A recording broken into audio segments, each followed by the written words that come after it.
South film ఇండస్ట్రీలో star heroine Samantha నిర్మాతగా మారి ట్రాలాలా మూవింగ్ పిక్చర్స్ బ్యానర్పై నిర్మించిన సినిమా శుభం. సినిమా బండి ఫేమ్ ప్రవీణ్ కండ్రేగల దర్శకత్వంలో రూపొందించిన ఈ సినిమాలో సమంత, హర్షిత్ రెడ్డి, శ్రీనివాస్, చరణ్ పేరి, శ్రియా కొంతం, అలాగే శ్రావణి లక్ష్మి, శాలిని కొండపూడి, వంశీధర్ గౌడ్, గంగవ్వ కీలక పాత్రలో నటించారు. మే 9వ తేదీన రిలీజ్ అయింది ఈ సినిమా. క్రిటిక్స్, ఆడియన్స్ నుంచి చాలా పాజిటివ్ రివ్యూలు వచ్చాయి. బాక్సాఫీస్ దగ్గర సాధించిన కలెక్షన్స్ ఒకసారి చూద్దాం. రూరల్ ఫ్యామిలీ డ్రామాగా రూపొందించిన ఈ సినిమాను సుమారు 3.5 కోట్ల రూపాయలతో నిర్మించారు.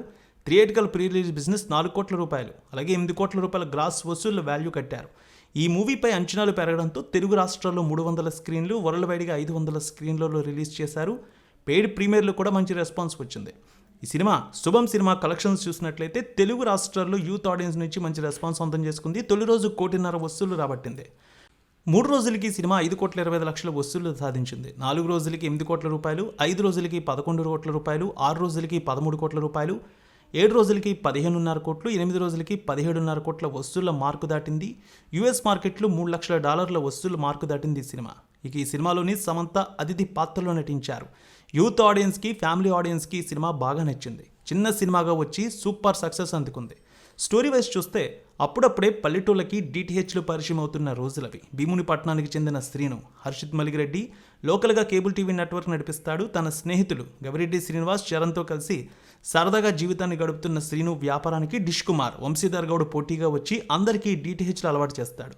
ఆ పోటీని తట్టుకుని నిలబడే ప్రయత్నాల్లో ఉండగానే బ్యాంకులో పనిచేసే శ్రీవల్లి, శ్రీయాకంతంతో పెళ్లి జరుగుతుంది. ఉత్సాహంగా కొత్త జీవితాన్ని ప్రారంభించిన శ్రీనుకి తొలి రోజు రాత్రే భయంకరమైన అనుభవం ఎదురవుతుంది. భార్య శ్రీవల్లి టీవీలో సీరియల్ చూస్తూ వింతగా ప్రవర్తిస్తుంది. శ్రీనుకే కాదు, తన 2 స్నేహితుల ఇళ్లలో కూడా ఇదే పరిస్థితి. వాళ్ళ భార్యలు కూడా రాత్రి 9 గంటలు అవ్వగానే జన్మజన్మల బంధం టీవీ సీరియల్ చూస్తూ ఏవో ఆత్మలు ఆవహించినట్టు వింతగా ప్రవర్తిస్తారు.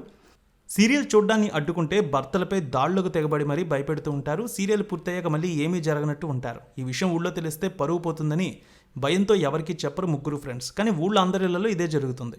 ఆ తర్వాత అసలు విషయం తెలిసి కంగు తింటారు. అసలు ఎందుకు ఇలా జరుగుతోంది? జన్మజన్మల బంధం సీరియల్కి ఆత్మలకు సంబంధం ఏంటి? ఈ ఆత్మల సమస్యలకి పరిష్కారం చెప్పమని వీళ్ళు మాయామాతశ్రీ సమంత దగ్గరికి వెళ్తే ఆమె ఎలాంటి సలహా ఇచ్చింది? అసలు ఆత్మల నుంచి ఆ ఊరి మహిళలకు విముక్తి లభించిందా లేదా అన్నది వెండి తెరపై చూడాల్సిన స్టోరీ. ఈ సినిమా అయితే మంచి పాజిటివ్ టాక్తో వెళ్తోంది. 30 నుంచి 40% ఆక్యుపెన్సీ కనిపిస్తోంది ఇప్పటికీ కూడా.